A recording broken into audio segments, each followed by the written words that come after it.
Welcome to episode 29 of the Fun Dad, Dean and Wife Unfiltered podcast. I am Dean. And I am Sara. And today we are so happy to be joined by somebody that Dean and I have followed very closely for a while. We would like to introduce TJ Power, a neuroscientist, international speaker and co-founder of Dose Lab, which is a mental health and performance training company. More recently, TJ is now an author. And in fact, you are now a Sunday Times #1 best-selling author. So congratulations and welcome to TJ. Thank you so much for having me. I've also enjoyed following Dean's content and seeing what you guys do, so I'm excited to be here. Welcome, mate. It's been great to see your journey unfold. I think we connected on Instagram, didn't we? A little while ago. Good few years ago, 2 or 3 years ago, maybe. Yeah, both at the start of our journeys on For there, sure. wasn't it? And you've blown up on there. But I remember seeing your page and just instantly being connected to it. You know, Cool. I love knowing why things happen, and it teaches you that, doesn't it? So, and yeah, I remember downloading your original Neurofy. Yeah, you're one of our first ever customers. Thanks for that. Now I've read your new book, and I just love your stuff. So it's great to have you on. Absolutely amazing. Thanks, man. Yeah, I'm excited to dive into this world of brain chemistry. So I wanted to go into, so obviously I've had a little look at your book. Mm-hmm. Dean has read your book in depth. Every time I come home, I probably know it better than you. Good effort. Let's go. Every time I come home, there he is on the sofa telling me to read particular bits, telling me to read particular chapters. But I think it's really good because your book obviously has something in it that is inspiring people and making people to want to make immediate changes to improve their life. Definitely. Essentially. So first of all, we just wanted to kind of ask, so obviously there's this term neuroscientist that is battered around. Can you just explain a little bit about your role as a neuroscientist and what that means? Yeah, so I run this research lab, and our focus is basically trying to understand what are the main behaviors that people are doing that are impacting their brain chemistry. So we have good, healthy behaviors that we're hearing about online of nature and sunlight and sleep and dancing and music and all kinds of stuff will elevate our brain chemistry in a natural way. We then have a lot of modern actions to do with phones and social media and porn and sugar that are going to create difficulty for our brain chemistry. And we're creating studies and then trying to understand what the best way is to live your life in order to rebalance the brain chemistry. Wow. It's literally a minefield, isn't it? Yeah, it's a There's complicated so much world, to but it. there is also, as we've tried to do this with this book, is like there is a lot of simplified ideas that we can really utilize in order to make change.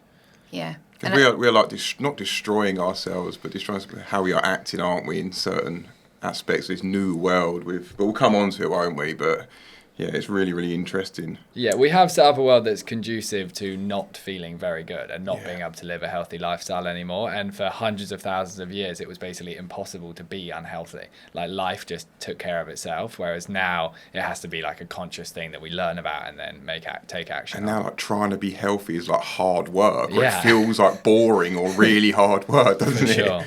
Like having a healthy meal feels like, oh my God. I think as well, for Is this me, what life is? for me, being a parent and navigating this kind of, like Dean said, like the new world that we're living in, being a parent and navigating that, I do see it as our roles as parents to set the children up and equip them as best we can, really. Yeah. So if there are any tips, hopefully we can move through this today, and our listeners can come away with just a few tips that can help them with their own journey. But also, we want this to have a positive impact on our children, and we want them to grow up, knowing about what you're going to explain today. Because what they do now is going to be so important, isn't it? 100%. When you're in those early years of life, right from when you're born and your brain chemistry is beginning to activate itself, every decision around technology and how that kid is living their life is going to set up and predict their later years. When they get into like 10 years old and then their teenage years and their ability to perform in school and have confidence and build friendships, everything is built upon those early years of how we interact with the world in front of us. So it is important to make good decisions here. And I'd also preface this with, I am a neuroscientist that now lives a good, healthy life, but I really didn't for the vast majority of my life. Like, I'm not someone that's on their high horse thinking, like, everyone should just be perfect with their phones. Like, I think my parents gave me an iPhone when I was like 11 years old or something, which I would now consider too young to get a hold of something like that. And back then, like, no one had a clue that iPhones could do any damage to your brain. That's like 16 years ago or something. But for me, I grew up as a young person spending my whole life on a phone. So I got super addicted to a phone, as we all kind of are now. But I really experienced what it was like to be a young person hooked on a phone and then go and learn about neuroscience and try and fix the addiction. So I have like a good understanding of what it actually is like to be the kid that's having the mum say, put your phone down, which is useful. I think it's good as well that, like you say, you have to learn from these mistakes, and you have, mistakes help you to grow, don't they? And certainly something that we've always said on the podcast as well. We've made mistakes with our kids. There was an iPad battering around during COVID when they were 2 and stuff. It's still so hard. I've read your book. I was on my phone 6 hours yesterday. I look at my fucking screen time. I'm like, how is that 6 hours? Like, what have I done? What did you look at what you had done for that 6 hours? Yeah, like 2.5 hours. So embarrassing. No, you were. On Instagram Reels? No, just like my own stuff and looking at notifications. Okay. That notification is the worst one for me. Did that video do well? Did this do well? Oh, mate, the addiction to that is so addictive. You post on TikTok, you're like, oh no, it's doing badly. It can ruin your whole day. Literally ruin your whole day. It can ruin weeks. Oh my God, it's so addictive. Yeah, like 6 hours. So I'm not like that good at it yet. We can discuss some strategies for that. I know. Because you're so conscious normally. So conscious. And yesterday was a nightmare. Some days are better than others. Some days. Yeah. So leading on from that, so all over social media recently, I would say, I don't know whether it's my phone listening to me or if this is a trend that other people have noticed as well. We're seeing this word dopamine being used, in motivational videos and podcasts and more. But it's also the first letter in your book title, dose.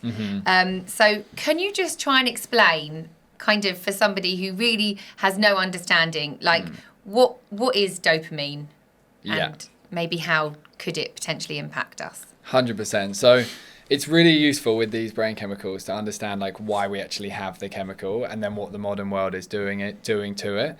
And for context, with our brain chemistry, we have been humans in the same physical form with the same brains for about 300,000 years. And for 99.9% of that 300,000 years, we were running around in a forest hunting for food and building shelters and making fires. So our brain chemicals are all developed for that experience of life, not this one that we're all in now. And dopamine specifically lived in our brain to make the experience of doing hard, effortful things feel good. So we had to spend 4 hours hunting for some food. That wasn't like all just like pleasure out there in the cold trying to find food, but dopamine was driving us to do these hard things so that we would do them, so that we would survive. And for all of human history, we've chased dopamine. It's been like a massive desire for us because it's kept us alive on this planet. In the last 30 to 50 years, we began inventing ways to access that elevation in dopamine that used to come from tons of effort, but now we can access it instantaneously. Specifically, the phone has become the key source of accessing that dopamine. And the biggest challenge is, because dopamine used to take a while to increase and then it would naturally fall back down, now because it goes up so quickly in such an unnatural way, it crashes. And lots of us are now struggling with feeling depressed or not being able to focus or having low mood. And that is as a result of this dopamine system crashing. That's what happens in our brain when it crashes, and learning how to then naturally rebuild the chemical is really important. So why does it crash? Why does it fly back up and then has to crash? Effectively, our brain and body is really good at this thing called homeostasis, which just means balance. And if you've ever watched a medical TV show, for example, and someone's having a heart problem in a hospital, and you look at that heartbeat monitor on the board, you'll notice it's going really fast, really slow, really fast, really slow in an extreme way. The reason the body is doing that in that moment of a heart issue is because the heart is beating really quickly because a problem is taking place, but the heart is trying to slow itself down with every beat in order to try and get itself back to equal. And our body is just extremely good at trying to live at equal. And because when you go on the social media, for example, it goes so high, the brain's only response is, I need to make it go really low so I can get back to equal effectively. And it's it's a limited resource, dopamine. And you can imagine it there are these little bubbles in our brain and they sit in this little area you can imagine as a dopamine factory. And we only have a limited amount of them. And when you're, say, cleaning your house, doing something that's basic and effortful, you're just using a few of those dopamine balls and you get a little bit of satisfaction. When you go on the social media feed, specifically Instagram Reels and TikTok, you use all those balls up, all these dopamine vesicles transfer in your brain, and then you're left with very few, and then you end up feeling really shit. So what does that happen to our kids then? If they go on their phones, what would happen to them? So they would experience like a lot of pleasure, like they go on like YouTube Shorts, for example, would be like the classic example of this, or like some kind of really quick game, like a Roblox game that's really stimulating. And during the time they're on it, they'd feel fucking amazing. They'd be like loads of dopamine, they'd be feeling really, really good. But lots of parents will have had that moment where you take it away and they enter this like feeling of like rage and frustration. That feeling is occurring because the dopamine is suddenly like, wait, where's that source of dopamine gone? And then it begins to lower very rapidly. And just like as an adult, like if you worked hard all week and then you got to a Friday evening and you poured yourself a glass of wine and you're really excited to drink your glass of wine, and then I came up to you and took your glass of wine away just as you had begun drinking it, you'd get really pissed off. And that's because that's because the dopamine would crash, because you'd be like having all this excitement for the wine and then suddenly you wouldn't be able to have it. And that's exactly what's happening in their brains. They're experiencing like this big addiction to dopamine, then they get it taken away and this like rage. That's why they need it and they get addicted to it, like the social media stuff and the phone. For sure. Yeah, they keep needing it to get that dopamine back up there because it's so low. Yeah, and our brain wanted to be in this state of natural higher dopamine. Like if I was hunting for food and then I was like suddenly competing with another man to hunt for food and it was like a potential that I was going to lose it, I would begin to physically get aggressive to try and win that food. Like that's what these chemicals were designed to do, because he potentially could take my food, so I would get aggressive so I could keep my source of dopamine being the meat that I was chasing, for example. But the same is happening with the iPad. They're getting addicted to this iPad, then it gets taken away, and their brain is biologically programmed to fight to get it back effectively.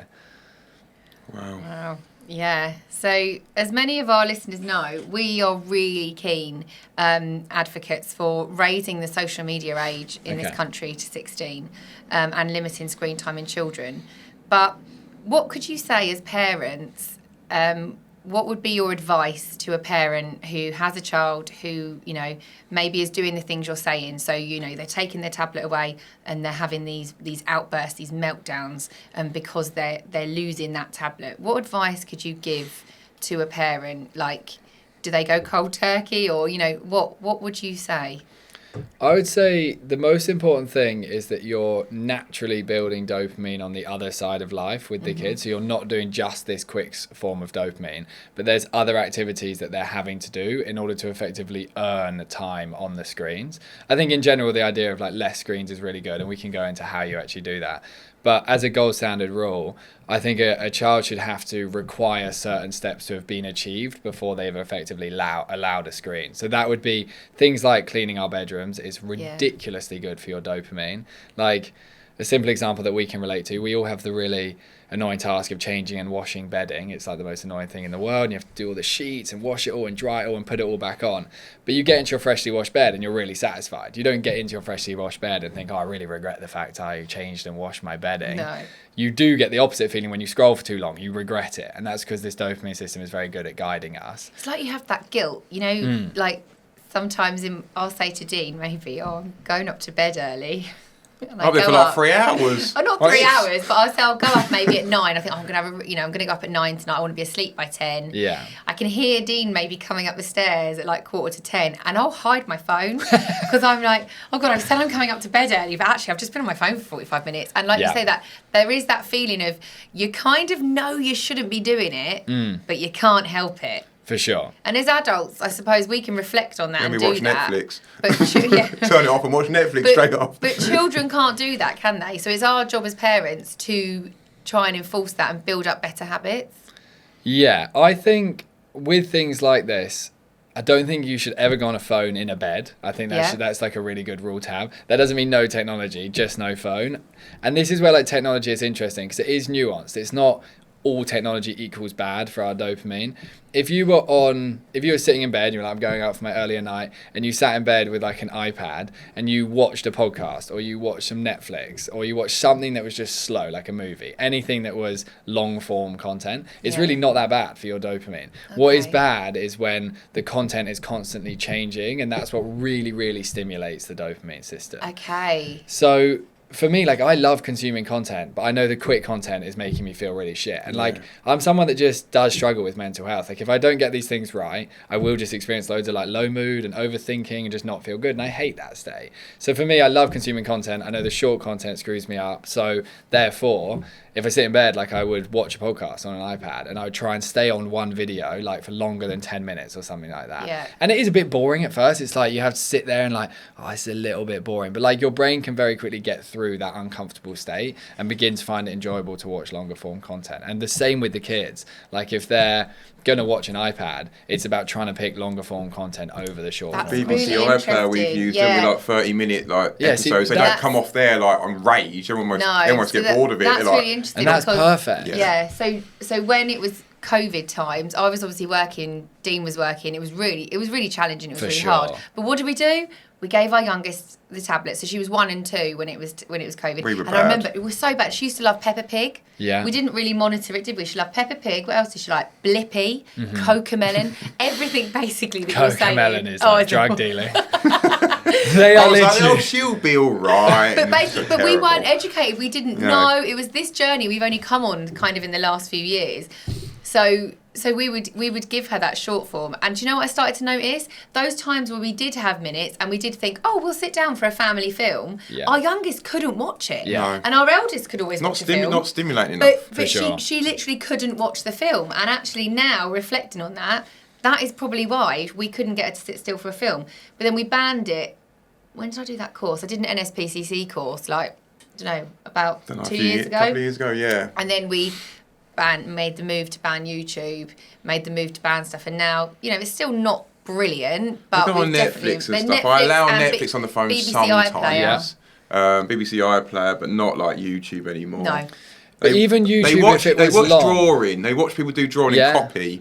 So I allow that. I think that that's sort of okay. thing's right. It's YouTube Shorts specifically that you want to steer away from. But then also, the only caveat on the long form content is things like Cocomelon, because they've created short form content inside long content, basically, because it's like rapidly changing, loads of colors, loads of lights, like really change. So then it's really overstimulating. And like you see videos online of like babies like screaming when Cocomelon gets taken away because their dopamine is crashing so hard. And like these people making these shows, like, it's not an accident. They've got hundreds of neuroscientists like me, like studying babies' brains and getting them hooked. And that's sad, but it's just the truth. Wow. And it's just important to consider this idea of how can I get them watching slower stuff. And it might seem like, oh, who cares? Like, it'll be all right. Like, there's at least they're entertained right now. But the thing that's really important to understand is it's the long-term effect that will occur if they continue to do that for years and years, because eventually, say you get to like 8, 10, 12 years old, you require an attention span. Like, that's part of being a human being. It's being able to like download information from a teacher or from a book or from a video, like being able to learn some information so that you can apply that information, so that you can just make progress as a human being. And if you don't have a good healthy level of dopamine in your brain, you can't focus. And that's why ADHD is really blowing up right now, because genetically you can be born with ADHD, but in our modern world, because we're really breaking dopamine, a lot of these symptoms of I can't focus are rising rapidly. And even as adults, we're really struggling after a few years of getting addicted to these phones. But if you do that from super young, although it's easy now, you're actually creating a difficult challenge in like 10 years time, basically. Yeah, as a teacher, we're on a lot of I'm on a lot of teaching forums and stuff, and I have lots of discussions with lots of different teachers. And in the last few years, particularly the last 2-3 years, we've noticed a shift, like you say, in the children's concentration level, because us as teachers, we're trying to compete. With the likes of Miss Rachel Blippy. We're trying to compete with that. And then they come into school and there we are, just, yes, we're animated as teachers. And 4 plus 3. No, I do put on a bit of a show as a teacher. We use puppets and we try to make it as interesting as we can. But we can't compete with Cocomelon, Blippy, Miss Rachel. Like, hard. We're never going to be as interesting as them. So it's been harder to engage some, not all, but, some of the children. And it's very interesting when I meet up with other early years practitioners. We need to get get TJ into schools and educate That is what parents. I do all the time. Because it is Mental about health education. Because we didn't know. We didn't know when the mental kids were health little. is rising in kids. For sure. Massively. Rapidly. Rapidly. The Like schools up we 100% train, in some cases. a lot of kids are now off school because they're in so much difficulty with their mental health. They're leaving school, like huge percentages of kids. And when I was at school not long ago, that was not the case. No one. I'd never heard of one human at school having that. And the only thing that's changed is technology. Like we always had the alcohol and the cigarettes and that sort of stuff that you interact with as teenagers, like crappy food. and all that. And that stuff is important, but really the tech is like, wow, that's the thing that's creating the shift in the brain. Absolutely. I grew up on turkey Twizzlers. Do you remember them? Yeah, I mean, fries to go, I had. The fries to go in the microwave. the food is really important to consider. It doesn't mean like shit food's okay, but like This is the biggest shift, you mean? Yeah. Yeah. The biggest shift. the biggest shift. So we've covered the D. Yeah. That's a bit rude. You don't cover mine. Oh, Jesus Christ. We've It's covered a the parody D. podcast, I'm sorry. We've covered the D. Let's delve into the O. Like I said, TJ's book is called Dose, and it very much scaffolds the kind of journey of the book, doesn't it? Yeah. So we've talked about dopamine, which is the acronym for the D. Yeah. But let's delve a little bit into the O. So what does the O stand for? Yeah, so this is oxytocin, and this is a very different chemical to dopamine. This chemical evolved to connect humans. Our whole experience of the emotion of love is basically driven by this oxytocin chemical. And when a mum gives birth, she has this huge surge of oxytocin at the exact same moment that the baby does, and it creates this initial maternal pair bond. And then as you go through all the like touch and breastfeeding and building a relationship, and as the dad chats away to the kid and hugs the kid, oxytocin begins to basically build, driving humans to just want to stay together instead of being like a lone species. And then as you grow up, you start like building relationships like with this siblings. Like This is a Sounds cool nice. chemical. Yeah. It's a cool and it's a chemical that for all of human history we were like super high in. Effectively with these 4 chemicals we had 25% of each. Like we'd have always been getting all 4 every day, and we'll go through them.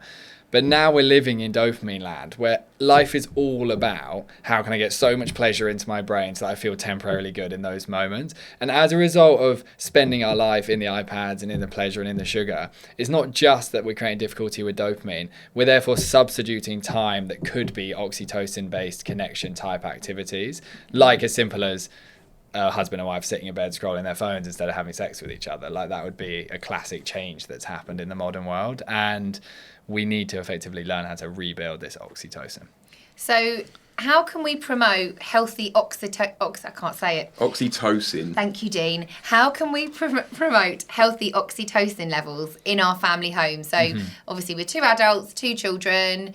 Like, what can we do to promote that, surge of oxytocin in our house? Yeah, so step 1 is physical touch. So it's like maximize that as much as you possibly can. I read the book and I want to cuddle you 5 times a day because that's one of the challenges, wasn't it? 5 hugs a day. She got offended by that. I told her, she got offended. I was like, no, this is... I said, no, because I said to him, so a few years ago, he wasn't snogging me enough. I wanted more snogs, right? That's good that you wanted that. So I was like, so in my head, I didn't say to him. I'm a bit... No, Dean said. So I just started like spontaneously snogging him. Nice. And then now and again, he'd be like, oh, I've got coffee breath or what, But anyway, we've worked through that. No, not you, me. I'm always worried about myself. Yeah. I don't know. I'm a bit whether like, you're feeling sexual. I don't mind that he started that I'm going to hug Sarah 5 times or whatever in a day.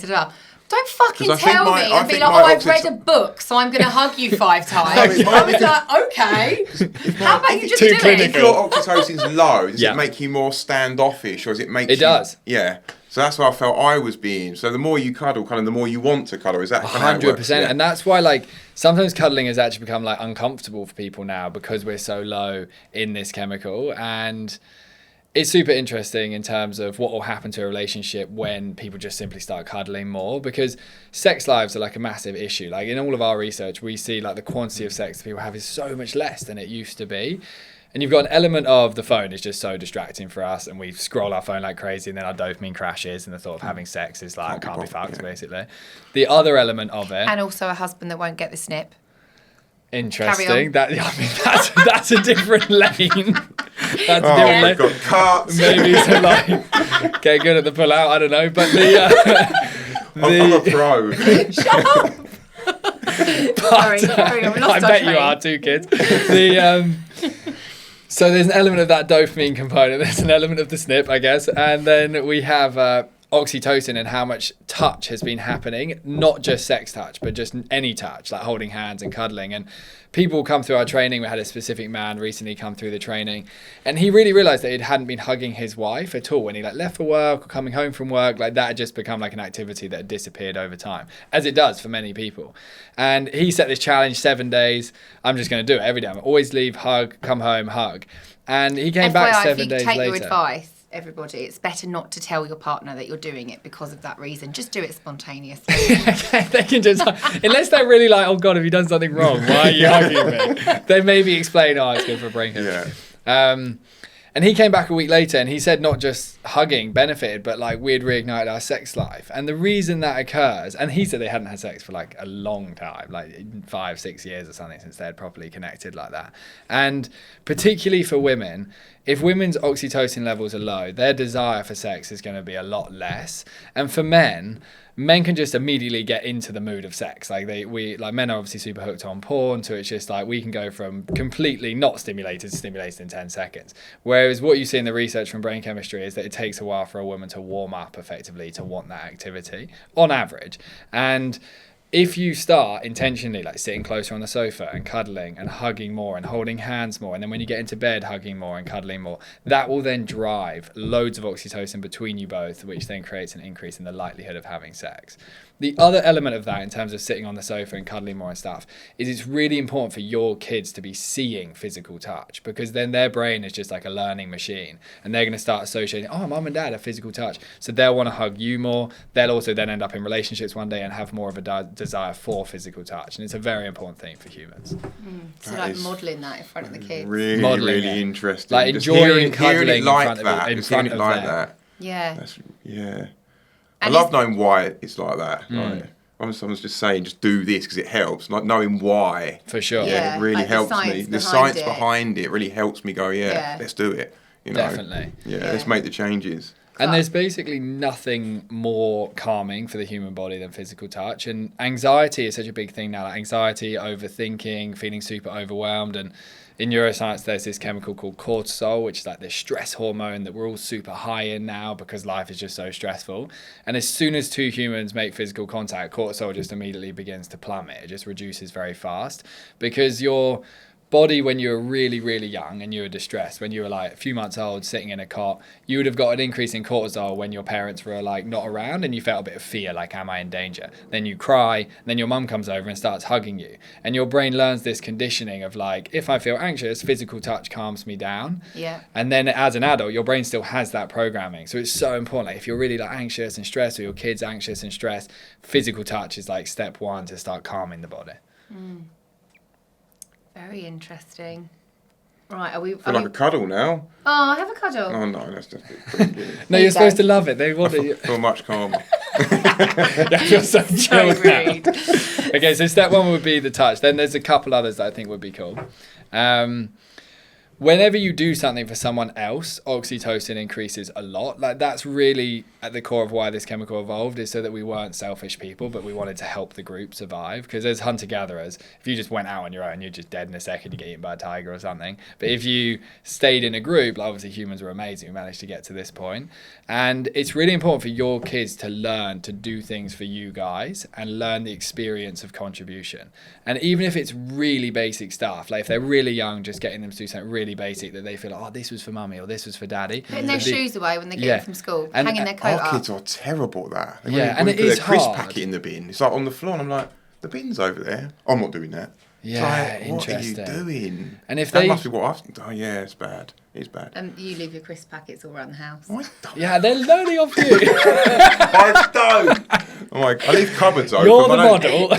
They need to be like But they are so bad at that, and I've always been really frustrated with that. But do you think what you mean is so say if we were encouraging those chores and those like independent tasks, that's going to impact their oxytocin. Definitely. Like that feeling of achievement. If they feel like it's just something annoying that mum's just telling me to do and I don't want to do it, then it's different. But if they start to believe there's like, and this is like over time chatting to them, but they start to believe they're like a part of a family group and that they need to contribute to that family group. And this obviously, when they're really young, it's hard for them to comprehend that idea. But even as they get older, it's like 12 years old, 13, even if they can like help you boil an egg for a breakfast and they feel like, oh, I actually helped mum make her breakfast. Even if their brain doesn't realize that it's good and makes them feel good, their brain is beginning to learn this process of contributing. And anytime you do something good for someone else, oxytocin is going up, whether you enjoyed it or not. If you contributed, it's going up. And it's just important for them to consider the idea of like, how am I doing something for someone else? Even if it's like going and helping the dog or like taking the lead for a bit whilst they're on the walk, like feeling like they're holding the lead with the dog. Anything that is for the other people is really important. Okay. What about like loneliness in oxytocin? If you're low, you feel lonely. Is that another thing? Because loneliness is quite high now, isn't it? For sure. Like that's the exact symptom that begins to arise as soon as we experience a dip in oxytocin. And we are like the loneliest we've ever been as a species, basically. Like humans used to originally live in like little groups, but even if you go back 100 years, like villages were much more connected and school units were much more connected. People knew their neighbors much more and like people were just much more connected. And it's interesting when you look into the research of all this stuff, because effectively what's happening is because we have social media, and it is called social media, and we look on the feeds at loads of humans, we're kind of moderately satisfying our instinctive need to go and hang out with other humans, because we're like, kind of, our brain is perceiving that we are hanging out with humans, but it's not actually fulfilling any oxytocin. And if you just immediately eradicated all social media from the world, we would, within like a few weeks, everyone would be out socializing, because you wouldn't just sit doing nothing all the time. No. In the evenings, you'd be like, there's nothing to do, I'm going to have to go and see a friend, because like you'd get bored. It's not eventually. actually social media, is it? If you think like No, it's sometimes, like anti-social media. sometimes I've got friends that I haven't seen for ages, but I feel like I'm still connected to them because maybe I look at their Instagram stories on social media, maybe I message them or I like something. So you kind of like, I feel like I've got that connection with my friends still. But actually, have I? But not really. No. Yeah, have I? Not really. And then it isn't until I actually see them, I'm like, oh my God, why haven't I fucking seen you in so long? I've missed you. And you kind of know everything they've been up to anyway. So then it's like kind of disrupting that like feeling of, wow, I haven't seen each other in ages. Let's have a massive catch up. And with oxytocin, when you're, for example, texting another human, when it's purely digital, no oxytocin releases in the brain at all. Even if you're telling that person you love them, it's just not oxytocin based. As soon as those two people call each other and hear their voice, oxytocin begins to increase. So even if you were not able to go and see someone, or you're busy, you're a parent, whatever it might be, even if for 20 minutes you could FaceTime one of your friends whilst you're like cleaning up the dinner or something and just like hear your friend's voice and chat to them for a period of time, that's going to do so much more for your oxytocin than just sitting on like WhatsApp group chats all night, just smashing loads of messages. Because I hate calling people. Interesting. Does that mean I'm like low in it? Or I mean, obviously we have preferences. I like on messaging, these kind of things. but I just calling people I find. But if you were like driving your car for half an hour and you called like one of your best I called my mates. brother or something. I love chatting to him for ages. I'll get going in a conversation, talk forever. Basically, for you love hours. phone calls. Yeah, but I just, the idea of it is a bit like, oh, I can't be bothered. But once I get into it, I'm like, oh, I'm enjoying this. I think it's because we're always measuring it against like, could I just smash through Instagram Reels and really pleasure my brain instead? And that's always going to win the battle in our head because we think dopamine's the priority. But you actually feel your best as a human when your oxytocin is really high. You feel really pleasured when dopamine is high, but you just feel all like calm and chilled and happy when oxytocin is high. So although it doesn't seem like the activity you necessarily want to do, it is actually the activity that will lead to you feeling you're happier. That's actually just given me like a bit of an epiphany of an idea. Okay. So our eldest is 10. Yeah. She often wants to, she wants a phone. She's not going to have one yet. But she wants to speak to her friends. She wants to interact with her friends. She feels a bit left out. Cool. Why don't we get a landline? And then, like you say, if she is that desperate to communicate with one of her friends, she can ring them. Yeah, she can have a phone without the app. She's going to get a phone. No, I'm just saying, go back to a landline. She can, or even she a can really have a crappy landline. Nokia or something. That's what I'm thinking, like a crappy phone. And then if she wants to communicate with her friends, a she landline can might be them. a bit. I love the idea of a landline. Do you remember those ones without the dials on it? We could both Heading have back to the cavemen now. Perfect. It's a meet in the middle until, and then it's also because the only thing I would say about giving her access to a mobile yet with the call-in is I still feel as a primary school child, I'm not going to listen in, but I I don't want her, I want to know where the phone is. You know, I want to get a landline in which she can't sneak off to the bottom of the garden and have conversations that I'm not hearing about, or she's not there yet. That was only my idea. No, but she's having those conversations all day at school. Yeah, just one person, not like WhatsApp messaging, like messaging abuse to people. It's just one. No. You know, so it's a conversation on the phone. It's fine, isn't it? Yeah, they got to be able to have their private conversations. Yeah. You can't be listening to every conversation. I listened into loads of my sisters. Sorry, you're not doing that. Yeah, but that was good for you. You were learning about like what was going on in her life. Was she older than you? Yeah, she was. Yeah, that would have been quite good learning. Having a house phone, you had one upstairs and one downstairs, and you try and pick it up, and then you'd be like listening in. Yeah, because it would go onto the same line.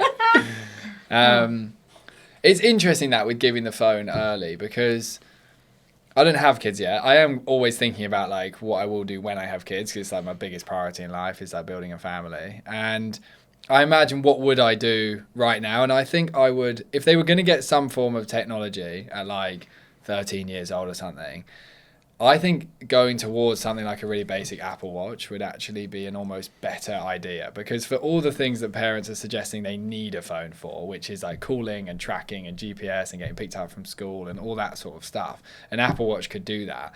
But there's no quick dopamine in an Apple Watch. You can't scroll anything, you can't consume anything, and as long as it's not linked to social media apps, like there's nothing would come through to it. So it would just provide them with the calling, the GPS, and that's it.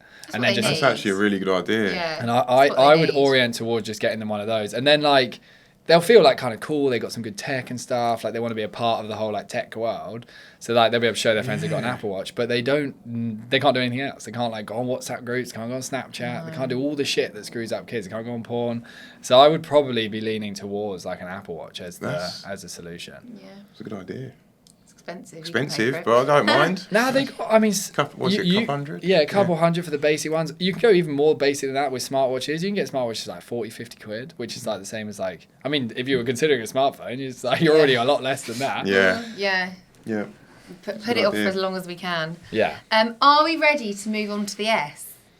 Yeah, Are we there yet? Let's do it. Okay, so like I said, so dose. So the S. I think I know what it stands for. I'm low in this at the moment. You can give it a go. Serotonin. Yeah, let's go. Did I say that one right? Yeah, you did. Okay. We're all low in this at the moment with this weather. Yeah, so... Let's go for this one. This chemical is super interesting. 90% of this chemical is being made in our gut, in our body, which is different to the others. And this chemical basically evolved, as in the others are made in the brain.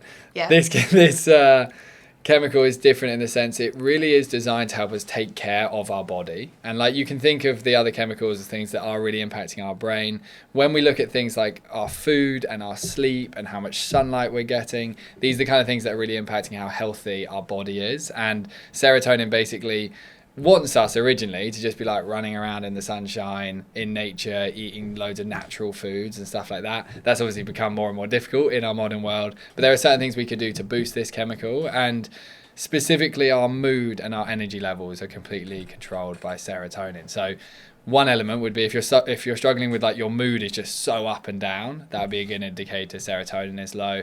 The other would be if you're just very tired a lot of the time, serotonin would be low. So what can we do to get it up? Oh, not get it up. Oh. God. You can cuddle more. Say some nice stuff. Get your serotonin levels Say up. what you want to do. I would say the first thing I'd be really trying to do, like with a kid, but also as an adult, is trying to build a relationship with nature for that kid. Like really trying to get them to love the experience of nature. And when you do that now, it's become hard because like nature isn't as like really cool and exciting as a YouTube Shorts feed. But if you guys think back to being a kid, like running around in a park or a forest, or like building a fort or something in a forest, that sort of shit was amazing. And you could like, if you want to know how much a kid loves nature, if you took your kids to a forest, like somewhere nearby, even if it was like a weekend activity and it was like half an hour because it's a bit further away, go into a forest, find a tree that has a load of sticks around it and ask them to try and build a fort. And they will instinctively already know what to do because it's deeply programmed in us as a human. And you'll see them literally experience like more happiness than you've seen in years. That would be a key indicator that serotonin is going out because they're in a forest. Well, we've got a caravan, haven't we? That's in the nature. Oh. Cool, okay. We take them for 6 weeks. It's the best time of their lives. They love it. We love it. I feel calmer. Yeah. it's just a brilliant experience for them. And as that's well, that plan coming to what you plan just said about the fort is It was really sweet, actually. And do you know what? We could try and dig a picture out of it, because I've definitely got a picture and a video of it. But all the children on the caravan site came together and they made this den. Cool. And it's got, this. They've found old chairs by the bins, and they've found like fishing nets on the beach, and they've made like a tire swing and a rope swing. And it's when actually, because they weren't supposed to show an adult. Okay, so if you're listening and you're from the caravan, I'm really sorry, but Daisy did break the code, and I have seen the That's seen the cool. den. So they were like a little secret tribe. It's like a little secret den, and they all go down there together. Smart. And they've literally, to the point in this den, there's a little toilet. The boy toilet, they call it. Kids are smart. Yeah. They've got all their bits in this little den, and they so love proud it. of And they're it as well. so proud of it.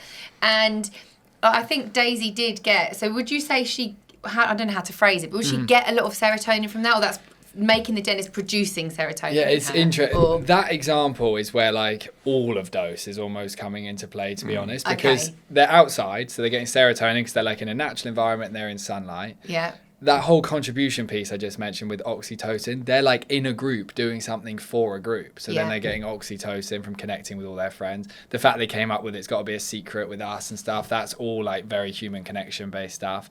And then with dopamine, the whole point of dopamine is do something that's hard and effortful. And that would have been hard. They would have been picking stuff up and carrying it over, having to think, where are we going to put stuff? And you said they experienced the emotion of feeling proud. Yeah. Like, that is such a clear sign that your dopamine is on a healthy path if you're feeling proud and satisfied about something. So in that situation, all the chemicals are going up. And then you think back, like, this is the stuff kids used to spend all their time doing, was like hanging out with each other and building stuff. And I'd have like my friends over and we'd build like with the sofa, you'd build like a little fort with the sofa with the pillows. And this is the shit, like kids really need to be doing that sort of stuff. It's exactly what their brain chemistry wants. Yeah. That's why it's so good from down there. That's why you loved it as a kid. Oh, I loved it. She always as a looks back at kid. it and says he's Absolutely loved it. I think the best gift that I can give my children, and what I've worked for throughout the whole of my 20s, was I always said to Dean, I want a caravan. I want to give the kids that opportunity of what I had.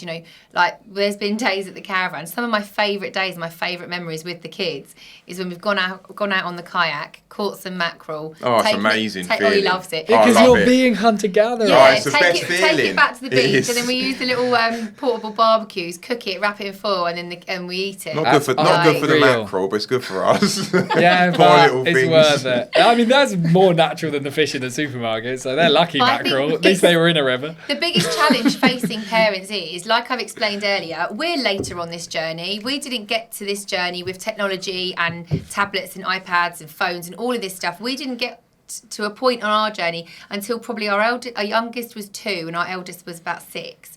So, we made mistakes and we did that. Our children are by no means perfect. But the biggest challenge that we're facing now is that parents are all on different levels of journey with this experience. Yeah.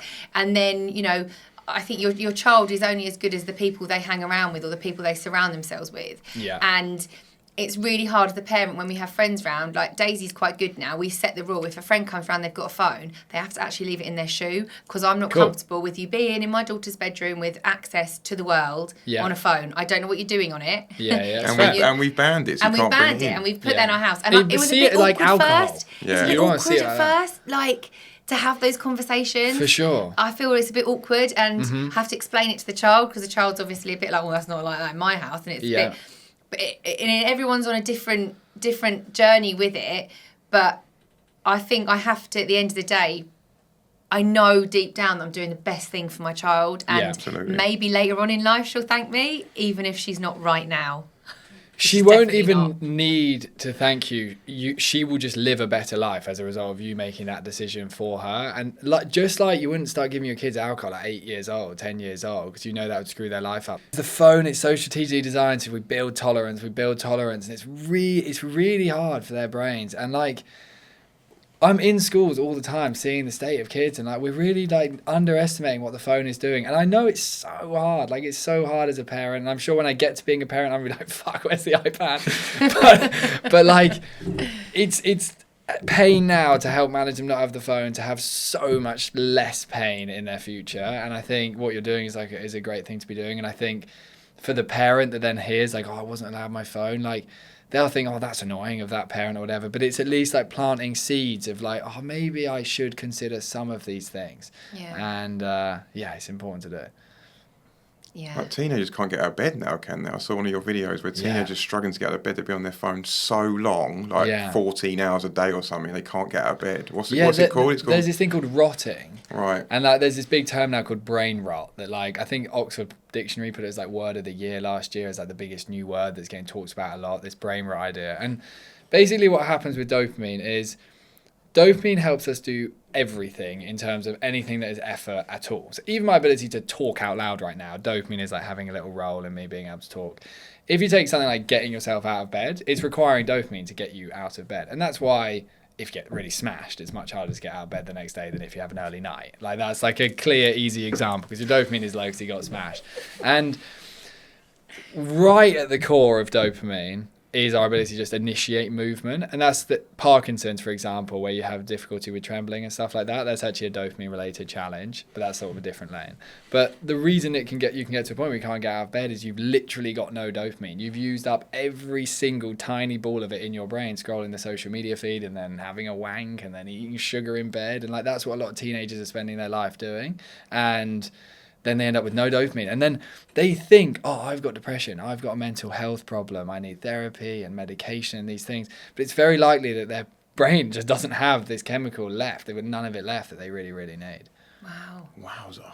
Crazy. And like, it's really doom and gloom, but there is an answer. Like, there is lots of healthy stuff we can be doing to not let your teenager end up in that sort of situation that's really tough for them. What can parents do, though, at that point, if their teenager is like that? Yeah.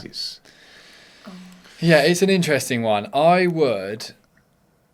There's an element of getting a little bit tough, I think, as a parent, and realizing like a little bit of discipline is going to be needed. Like, I was such a dick as a kid at school. Like, I was the kid that like got hold of a packet of cigarettes at like 12, 13 years old and started watching porn. Then I remember telling other kids that porn was a thing. So I was like doing the opposite of everything that I've ended up as. And sounds like me. I think that's why you almost end up in these spaces if you're like have an extreme issue with it.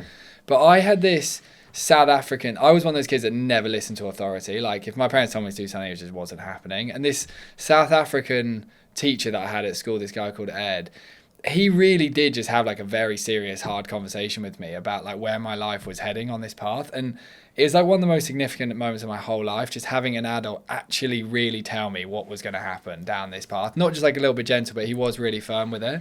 So I would say there's an element of discipline and like having a really serious conversation about where life is going to be for you in your later years, your likelihood to get a girlfriend and a boyfriend, your likelihood to make money, all those things that a kid kind of actually does think, oh yeah, those are important to me.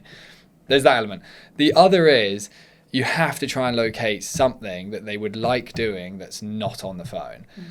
And this in neuroscience, what we call flow state, which is like your favorite activity that gets you really, really immersed and in the zone. And the way to find the activity is ask them to scroll their social media feed. If they'll let you watch it with them, that'd be amazing, but they can do it on their own. And try and identify the video that is coming up the most frequently. And it's very likely that something like sport or cooking or music or art or singing or dance, something is coming up a lot in that feed. The reason it's coming up a lot is because they're instinctively good at that thing. They just haven't tried to get good at it yet, but their brain likes it. And to get good at something, you simply just need to like it and then engage with it lots of times. And then once you've identified what the thing is, do all you can to have conversations with them and be as supportive as you can to try and get them to begin engaging with the activity rather than watching other people do their thing for them. What about taking the phone away? Yeah, I mean, they're going to get really pissed off. Once they get to like 13, they take the phone away, they might like rebel or... I mean, you literally see it online all the time where a parent has taken their child's Xbox, phone, tablet, whatever away, and they've maybe trashed the room. Because they're that dysregulated really by this thing being taken away from them. I think, especially once they're at like the age of 13, where they have like a level of like understanding of information and stuff like that, I think you'd be so much better off really trying to help them learn this information so they could have some idea. And we have, for example, a lot of parents over the last few weeks have been putting the audiobook of this book on in the car when they're driving to school. Okay. So that sounds like a promotion, but like it genuinely would help. So put the audiobook on. It's on like Spotify and all that sort of audiobooks. Yeah. And play it and just like start letting these ideas be heard in their mind effectively so they can start actually leveling with you a little bit and hearing these explanations of there are things that they really care about that their phone is stopping them being able to access. Like when I'm in schools, I'm not telling them all about like depression and all that sort of stuff like we've talked about here that could come for them. This is more because I want parents to understand. But with the kids in schools, I'm just tapping into exactly what they want. They want to be confident kids. They want to be able to get girlfriends and boyfriends. They want to be able to like have a career one day. Like a lot of them are like entrepreneurially ambitious now because social media is showing them that entrepreneurship is such a thing. And like we're just finding exactly what they want and then explaining the phone is fucking your chances of getting that thing that you're really desiring. Like the girlfriend and boyfriend thing is the easiest thing to tap into because when you get to teenager, that's like number one on the priority list. And if you're a kid that can't look up and ask good questions and listen to a girl or a boy and like get involved in a conversation, you can't get a girlfriend or boyfriend. And when I talk about these things and I'll tell them stories about like my life when I was a teenager and the nerves of trying to get a girlfriend and stuff like that, the speed that every single kid in that room is like locked in, and suddenly it's like, oh, so the phone impacts that thing that I care about, and then it's a whole different conversation. Because a lot of the time with these teenagers, it's a bit like, oh, I like that person, oh, I'll message them on Instagram. Yeah. And then you kind of start your relationship by messaging. For sure. It's not very romantic, is it? No, you know, I mean, I feel like less so. In 20 years when people are like, how did you meet? It's going to be a lot of like, oh, we were messaging on Instagram, or we were messaging on Snapchat. It's not very romantic, is it? Like, it's nice to have a little You snog me in a club. Yeah, I mean, that's... much more romantic. You pin me up against the wall. I knew you were going to say that. Pinned him up against the wall. I knew he was going to say that. Liquid in Sutton. Yeah. I don't know what's more romantic, Instagram or that. No, but you know, and then it was kind of, you know, we'd see each other and we'd have looks across the room, and there wasn't this instant messaging and stuff. I was terrible with girls. And I couldn't talk to them. That's fair. I was so bad, so nervous, so shy. Yeah. Was it linked to this? Like, because I had a phone and I had all that stuff. And you basically just... You don't have to do things that are scary to get good at stuff. Like when I started doing these podcasts, I was fucking terrified. I'd sit there, what am I going to say? And like then you do it lots and lots, and you learn to deal with an uncomfortable state that can come. And like going to talk to a girl for the first time. I remember like asking a girl out at school, and like we went to sit on a bench together or something like that, and I literally couldn't speak. I was just like I was just silent. I'm going to leave now. I basically asked her to go and sit on this bench, and then we sat there in silence 20 minutes, then we like went. Yeah, but at least you tried. At least I tried. And then like that moment was some kind of progress. And kids like are going to DM and stuff. Like that's part of like how the world works now. But it's just really important they also develop their confidence to then in school go and also say hey. Like so they don't just build like pure cyber relationships that aren't then materializing into oxytocin, like hanging out and talking and like contributing to each other's lives and all that sort of stuff. Oh. Are we ready? Because I want to make sure in this podcast we don't miss out the E. Yeah, we can go to the E. We're going to the E. I used to love E's. I mean, sorry. No. Oh, Jesus Christ, Dean. Not good for your dopamine. No, good for your dopamine. They're pure serotonin, by the way, if you're wondering. Okay. My mum might listen to this one. All right, Sue. Your son had a good time in Ibiza. He was only joking. Right, anyway, so let's go.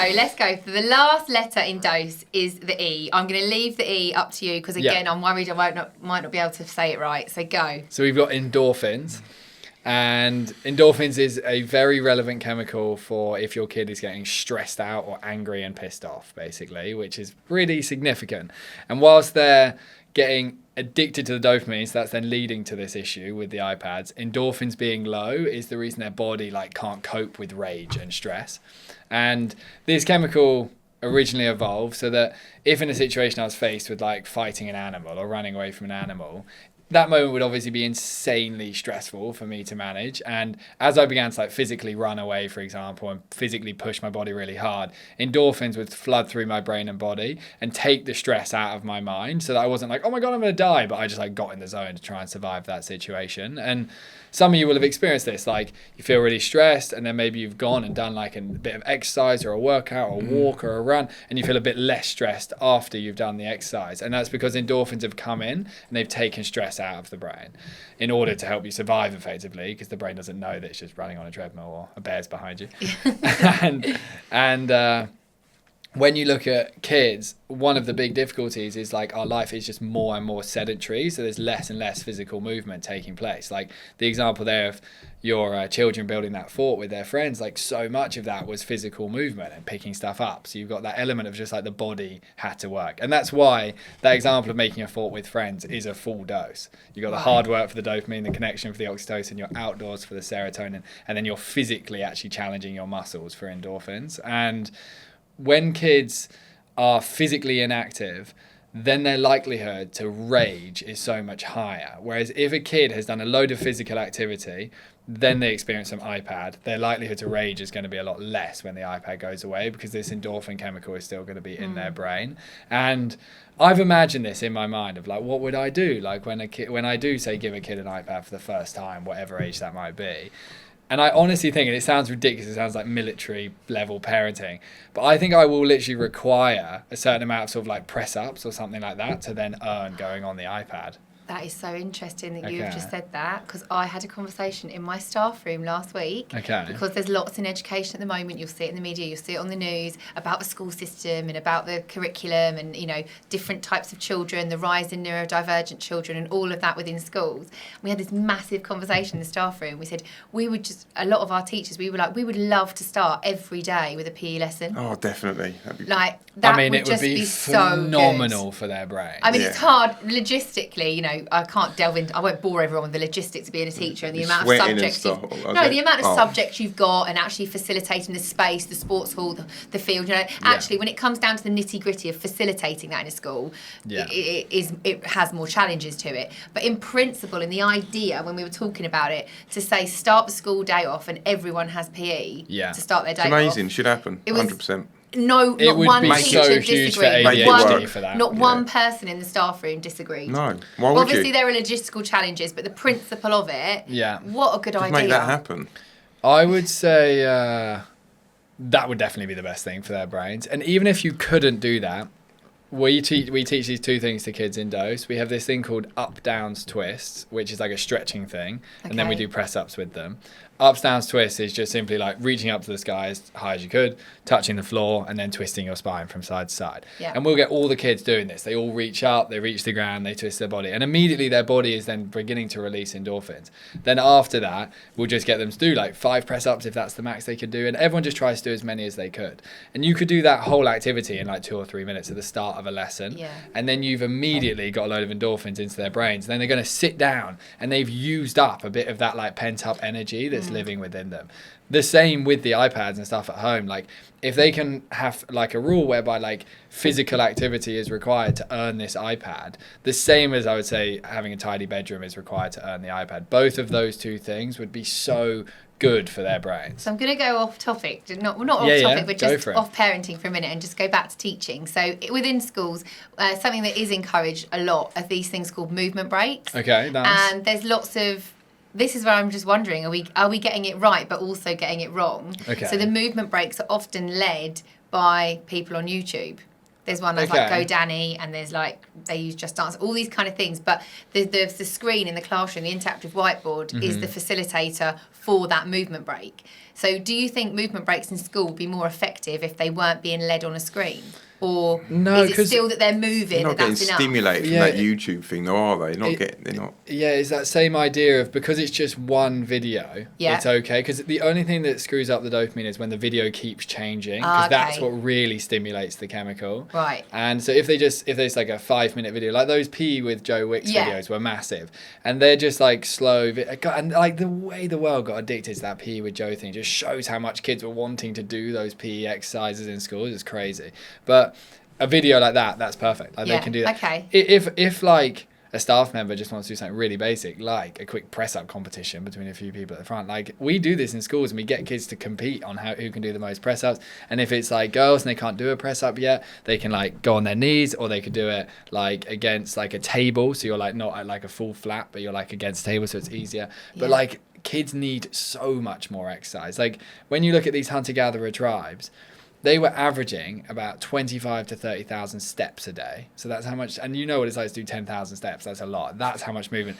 And the average man was doing 9 hours of movement a day, and the average woman 7 hours a day. And now it's like 60 minutes a day. And it's like our body just isn't designed for that. So any little breaks with movement is heaven. And it's going to de-stress their brains, take anger out of their brains, which is like what so many kids need help with now. Yeah. If I don't go to the gym in 3 days, I feel way more stressed. Yeah. Overwhelmed, much worse. For sure. I just go down and I'm fine. I'm like, what was I worried about? I know, it releases all that tension. And it's just like, we didn't have all this like modern stress of like, how's our bank account looking and how's political situations, all this shit that we're all stressed about now. Originally, we were either stressed because we were starving hungry or something was going to kill us or eat us. Like those two. And the thing is, in any situation where we were stressed because we were hungry or something was going to kill us, physical activity is what followed. Like we had to go and find the food or we had to fight the animal. Like those. So our brain has paired like extreme stress with like immediate physical activity and use all the stress to survive. Whereas now it's like we get super stressed and then it's like, okay, I feel horrible, so I'm going to sit and scroll. And then all that stress just like sits inside us. The same for the kid. And like you have to see stress as something you need to like literally physically release from your body. So it's like those situations when a child is dysregulated, maybe they're upset or they've hurt themselves or you've told them off and they're whatever, or you know, they're misbehaving in some kind of way. I have seen some comical videos of examples of this. It's not actually funny, and we have been guilty of it in the past, but you're just like, I'll just have my phone. Yeah, for and sure. they're seeing the phone as a way of self-regulation. Actually, in those instances, what Making I've kind it worse. of yeah. Much worse. So actually, in those instances, if a child's dysregulated, don't give them your phone. Get them outside. Get them to exercise. Get them to do something like that if you can. Do you think? Like if, and also kids learn rapidly, so then they're going to learn to fake being distressed to get hold of the phone. So then, or they'll like exacerbate how stressed they seem, so they can get hold of the phone. So I would say there is that element of like, what could you do once they're in that state, and getting them outside and trying to entertain them would be really good. Sometimes that might not be possible. But overall, with this whole dose concept, it's more about doing lots more of the pre-stuff, so then the anger and rage that occurs actually starts happening a lot less often. It's almost like, how can you actually prevent them spending so much time in these difficult states? And if basic rules are applied, like more physical activity and contributing to the family and physical touch and nature experiences with their friends stuff, then their body is going to be so much more balanced from a brain chemistry point of view, so they're not going to end up in those difficult spots as regularly. And that's why like the effort in advance is so good, because then it's less problems down the lane. Yeah.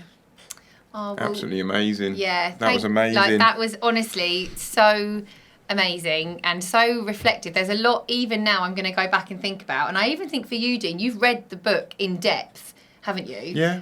But I'm still terrible. Not terrible, but I'm but still learning. Yeah, I go to the gym. I go to the gym and I'm still bad with my phone. I'm so addicted to my phone. Bro, we have to just explain this on the phone, because the addiction to how your post is doing is absolute carnage for the brain. No. Because it's like the Check my wondering if the every hunters are going to be half able an to hour, find every food. 20 minutes on my notifications. And it's so bad. And your vulnerability to getting like depression states from that is so huge, because you roll it's so like gambling. It's like roll the dice, and you can be as strategic as you can, but like a video might still do shit, and you might have put loads of effort to it, and you might have built up an expectation in your mind of like, this one's going to bang, this one's going to bang. When you post, you can't go on social media for like 5 hours, and it has to be a rule. I've tried that, and I'm like, I can't. I have to run upstairs and get it. But the reason it's so good, I'm so addicted to that. The social media algorithm is going to want to get you back into your content. It's going to make you want to scroll again. And if you don't go back into the app, it's going to start pumping your video further to get you more notifications, so that you're more likely to re-enter. So it's actually good. Your content's going to do better if you don't go and check. And I've honestly checked it. I've checked reopening 5 hours later, and it does make a difference. I need to do that. So motivate yourself through the fact that content's going to be When I make a video better. and it's crap, I get like depression. Bro, like, I'm honestly, so bad. I'm like, I'm going to delete the whole thing. I'm crap. Worst crap in the world. I hate my account. Everyone's... I honestly feel like that for a couple of hours. Honestly, mate, I had this on Sunday. I put so much effort into a video, and it just didn't go as planned. And I was convinced it was a monster. I was like, this is going to really connect, and it makes spent loads of time filming all the shots. And I did feel shit, but like... You can't go back and keep checking and keep checking. It makes you feel worse and worse and worse and worse. It's so much worse. Like, you just have to post, go cold turkey. I have what time do you post in the day? Oh, Anytime. Anytime. Yeah. Normally in the evening though, so let's say 5 or 6 roughly. Oh, if it's posted at 5 or 6, it's no check till the next day. Oh my God. It is, and you'll feel so much better. I panic in case it's going to do shit, and go back but on then there. That's Everyone calling me a twat on there, and I'm like, if it's going to do shit, it's going to do shit. Like you can't influence it. Yeah, by me going checking on. is not going to make it better. No, it's not. It's actually love it now. It's actually going to make it worse. So honestly, please try it. Like, and you have to help reinforce it because you can get into this habit. Like I've really managed to do this, and I was just as addicted as you were. And you post at 5 or 6, Instagram gets closed, and you're not allowed on it till in the morning. And like, it will change your life. And when you need content and dopamine, YouTube videos and podcasts and Netflix. Oh, he loves the podcast, and like don't you? dinner with the family and cuddle. Self-development stuff I'm addicted to as well. Go That's and mass escapism for consume me. everything, but you're not allowed back into Instagram. Okay. And it will change your life if you do that. Really? It will, and you can do it. Like you do. I'm still anxious. I'm anxious a lot of the time. I don't feel good a lot of the time. Yeah, I think it's a lot of it is that. It is. It's this curiosity of how's my content doing? Yeah, How's my all the content time. doing? I'm obsessed. And like, it's natural that you've got obsessed because this is your version of hunter and gathering. Like this is your version of going looking for the deer. It's like hoping that content is connecting for people, and you can't just spend your life like waiting. Oh, how's it going to go? Like you just need to post, get out of it, and come back. If it does bad, I feel like smashing the phone. Okay. No. Sometimes I relate. I understand. You're not like that, Okay, are you? no more smashing phones. But if you take something out of today, maybe you're going to change or implement something as a result of today's podcast, then please let us know. Like, because we are definitely going to come back and reflect on today. And as always, apparently Dean doesn't, and but get we TJ's love book. we love we do love to hear from you. You know, maybe Dean gets loads more notifications than me, but we love to hear from you and think what people are going to take. I change want from the comments. I podcast. just got to stop checking them every 5 minutes. Yeah, I it's want it. It's just I can't check Please comment. Please share. Can I share one final thing? Yes, absolutely. The most important action I'd love you to take is with a group of friends or just with your personal family, get to a forest as quickly as you possibly can and get your kids building a fort. That is the absolute number one goal. And if that could become a weekly or a fortnightly or even just like once a month activity, kids desperately need hard work in nature with other kids. It's like the most important thing for their brain chemistry. Amazing. Brilliant. Thank you so much, you Tim. so That was much. incredible. I loved it. Yeah, Let's go. thank you for coming. Thank you, mate. you. Cheers.